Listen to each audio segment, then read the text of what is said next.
안녕하십니까, 김종래입니다. 11월 2일 김종래 TV 방송을 시작하겠습니다.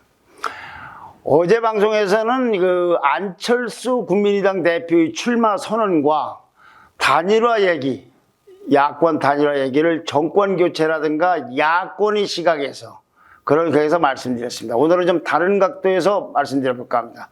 한마디로 얘기하면 안철수 대표를 비판하는 관점에서 얘기하는 겁니다. 어제 얘기는 정권 교체. 물론 안철수 후보하고 국민의힘 후보 간에 단일화해야 된다는 건 그건 당연히 그래야 된다고 생각합니다. 지금 국민의힘에 출마한 대선 후보들도 다 그렇게 생각을 하고 있습니다. 심지어 홍준표 후보 같은 경우는 단일화 수준을 넘어서 세력연대까지 얘기를 하고 있습니다. 그래서 저도 그렇게 생각을 합니다. 그러나 그 문제는 별개로 하고 안철수 후보, 이제 출마를 했으니까 후보겠죠. 후보만을 놓고 오늘 말씀드려보자 하는 겁니다. 자, 첫째는요, 안철수 후보가 신적패와 구적패 간의 교대에 불과한 것이다. 이런 식으로 대선이 가면은 국민들은 양당 간에 그렇다는 얘기죠. 그 얘기는 민주당과 국민의힘이 다 신적패, 구적패니까 자기네끼리 교대하는 것이다.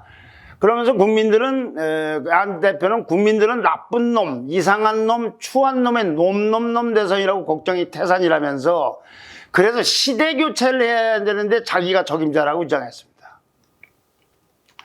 그런데요, 한국갤럽이 지난달 22일 발표한 대선 후보 호감도 여론조사를 보면 다른 조사도 비슷비슷합니다만, 자, 대선 후보 출마한 사람들 중에 호감도 어떠냐? 이재명 후보가 32%, 홍준표 후보가 31%, 윤석열 후보가 28%. 이 둘 중에 하나니까 뭐 아무라고 생각해서 상관없습니다. 어쨌거나 둘째입니다. 심상정 후보가 24%, 안철수 후보가 19%입니다. 그러니까 호감도가 1등 이재명에 비해서 꼴찌 안철수는, 이 사람들은 나 출마할 사람들이니까요, 13%포인트 차이가 납니다. 자, 비호감도는 어떠냐?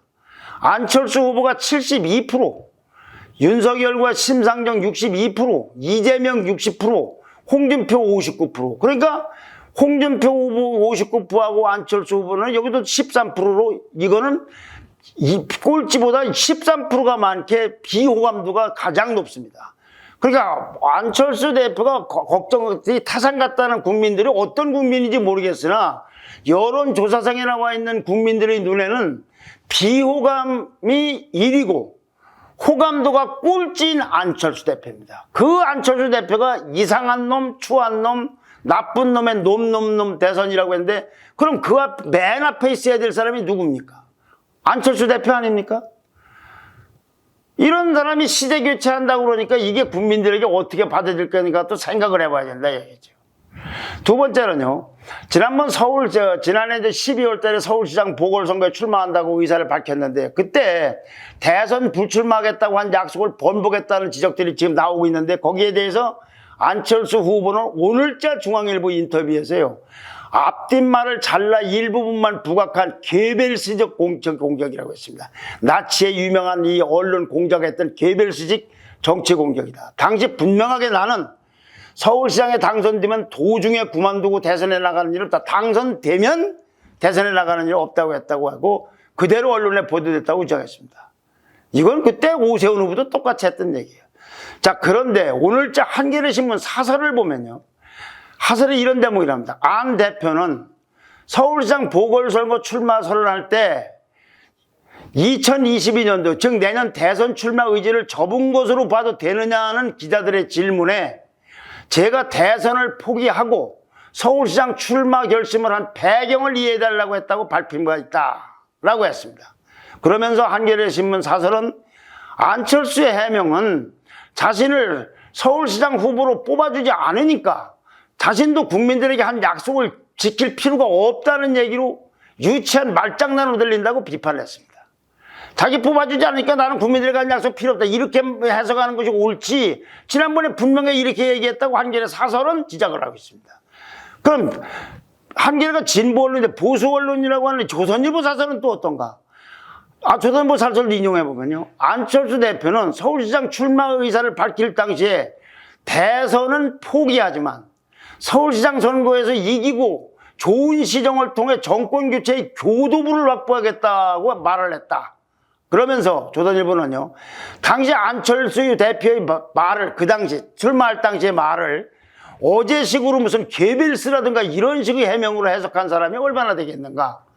안 대표가 자신이 거치보다는 정권 교체를 우선한다는 약속을 한 것으로 여기는 사람이 더 많았지, 안 뽑아주면 대통령에 출마하겠다고 받아들이는 사람이 누가 있겠느냐고 또 비판했습니다.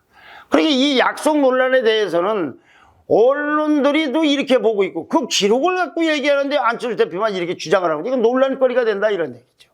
세 번째는 임기 중반에 중간 평가를 받아가지고요, 국민의 신뢰를 50%를 못 받거나, 아니면 24년에 이제 다음 총선이 있는데 그 총선에서 소속된 정당이 제1당이 못 되면 대통령에서 물러나겠다는 공약을 했는데, 이것도 문제입니다. 중간 평가라는 거는 87년 대통령 선거 당시 노태우 당시 민정당 후보가 공약으로 내놓았었던 겁니다. 중간 평가 받겠다고. 그래서 당선이 됐지만, 당시에 이제 그 당선된 후에 총선까지 치르고 나서의 정치 상황, 여소야대라든가 정치 상황이 복잡했고, 법률적으로도 대통령 재신임을 묻는 것이 대통령제 아래서 가능하냐, 이런 논란도 있고 어쩌고저쩌고 해서 결국은 철회했던 겁니다. 말하자면 정치적 공약으로서 낡은 상품입니다. 근데 이거를 안철수 대표가 갑자기 끄집어냈어요. 이것도 문제고, 또 하나는 소속 정당이 제1당이 안 되면 대통령직에서 물러나겠다고 했는데, 이거는 또 더 황당한 일이에요. 대통령은 그건 대통령대로 국민이 뽑고 국회의원은 국민대로 뽑는데, 아니 소속 정당에 대한 의원들을 뽑는 거 때문에 1당이 못 되면 대통령이 물러나겠다는 건, 이건 논리적으로 도저히 앞뒤가 안 맞는 얘기예요. 그러면은 역대 총선에서 진 사람은 이 안철수 씨 공약대로 하면은 물러날 사람이 많았어요. 이건 너무나 대통령직을 좀 가볍게 본다고 하거나 특이하게 보고 있는 거예요. 그런 각오로 일하는 거와 공약은 다르다 얘기죠. 거기다가 이제 소속 정당이라고 했는데, 지금 소속이 국민의당 소속입니다. 정당은. 안철수 후보가 속한 정당은. 근데 왜 국민의당으로 모서를 박지 않고 소속 정당을 했는가? 그런데 오늘자 중앙일보를 비롯해서 어제도 그렇고 단일화를 하지 않고 완주를 하겠다고 그랬어요. 그러면 국민의당이 1당이 되는 길밖에 없는 거예요. 완주를 해갖고 한다면은. 국민의힘이 국민의당하고 뭘 합당, 지금 된다 하면 그게 흡수 합당이나 어쩌거나 큰 집이 국민의힘이 되는 거지, 어떻게 국민의당이 되겠습니까? 이거는, 국민의당이 1당이 안 되면은 이건 무조건 그만두는 대통령을 뽑게 되는 거예요. 그래서 그러면 완주를 하겠다고 했기 때문이에요. 자, 이런 문제들을 나중에 도대체 앞으로 대통령 선거 전까지 단일화 논란이 있을 때에도 나중에 그냥 완주할 때는 물론이거니와 지금 비례의석 3석을 갖고 있는 정당이 1당이 된다, 그런 말들을 전부 어떻게 주워 담으려고 하는지 저는 참 의문입니다. 그 밖에도 이 어저께 선언 같은 걸 보면은 구체적이고 실천적인 거, 이런 얘기는 거의 없고 막연하고 공허하고 추상적인 얘기들만 있어요. 예를 들면 시대교체 이런 거. 그런데 이미 시대교체, 정권교체, 세력교체 등등은 다 나온 얘기들이에요. 나온 얘기들. 그 다음 단계가 중요한 것이지, 그런 막연하고 추상적인 것으로서는 다 와닿아요. 오히려 안철수 대표가 10년 전에 들고 나왔던 새정치라는 개념보다도 훨씬 더 신선도가 떨어집니다. 네 번째는요, 출마 선언한 바로 그날, 그러니까 어제죠, 제3지대에 있는 김동연 전 경제부총리 측과 장애 설전을 주고받는데, 이것도 좀 문제가 있습니다. 안철수 대표는 이거 출마하면서 선언하면서 김 전 부총리와 국민경선, 제3지대에서 자기네들끼리 경선하는 것, 전에 서울시장 때 보면 안철수 대표, 금태섭 전 의원이 했듯이 거기 나름대로 이 경선할 가능성이 있느냐 하니까, 제가 추구하는 가치와 방향이 같은 분과는 언제든지 만나서 대화할 용의가 있다 까지는 좋을 수 있는데, 다만 김동연 후보 같은 경우에는 이번 정부, 즉 문재인 정부의 초대 재경부 장관을 지내셨다. 그러니까 현 문재인 정권이 공과에 대한 입장을 먼저 밝히는 것이 순서라고 생각한다고 그랬습니다. 이게 무슨 얘기냐면, 다자구도에서 벌어질 때 제3지대가 아무래도 캐스팅 보트를 줄 가능성이 많으니까, 그 캐스팅 보트를 누가 줄 거냐를 놓고서 김동연 부총리 쪽을 제압하려는 의도가 얽혀진다. 그런 얘기입니다. 그러니까 김동연 부총리 쪽에서 가만히 있겠습니까? 당연히 반발을 했죠. 안철수 대표는 이제는 선거 때마다 출마가 직업이 돼버린 대선 놀이를 멈춰라. 지난 10년간 정치 계산하면서 여야를 넘나들며 이당저당 할 거 다 했다. 얼마 전까지는 국민의힘과 합당도 시도하지 않았나. 그래서 얻은 별명이 바로 국민의힘 이중대 아닌가 라고 반박했습니다. 자, 국민의힘이 아까 말씀드린 대로 대전제로서 정권 교체를 위해서 조금이라도 더 우구를 만들어야 되기 때문에 안철수 대표와 단일화하는 것, 물론 안철수 대표로 단일화하는 게 아니라 국민의힘 후보로 단일화하는 거겠죠. 그러기 위해서 여러 가지 양보하거나 이런 건 필요할지 모르겠어요. 그건 분명한 얘기입니다.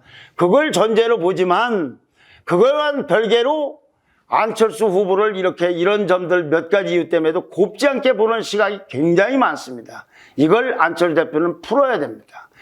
다시 말씀드리지만 안철수 후보는 앞으로 정치가 어떤 길을 걸어갈지 모르겠으나 자신이 비판하는 후보들보다 왜 호감도는 꼴찌고 비호감도는 1위이고 그리고 그러면서 시대 교체해야 된다는 말을 국민들이 어떻게 생각할지를 정말로 한번 자성을 해봤으면 스스로 돌아봤으면 하는 생각입니다. 물론 야권 단일화라는 전제 위에서 드리는 말씀입니다.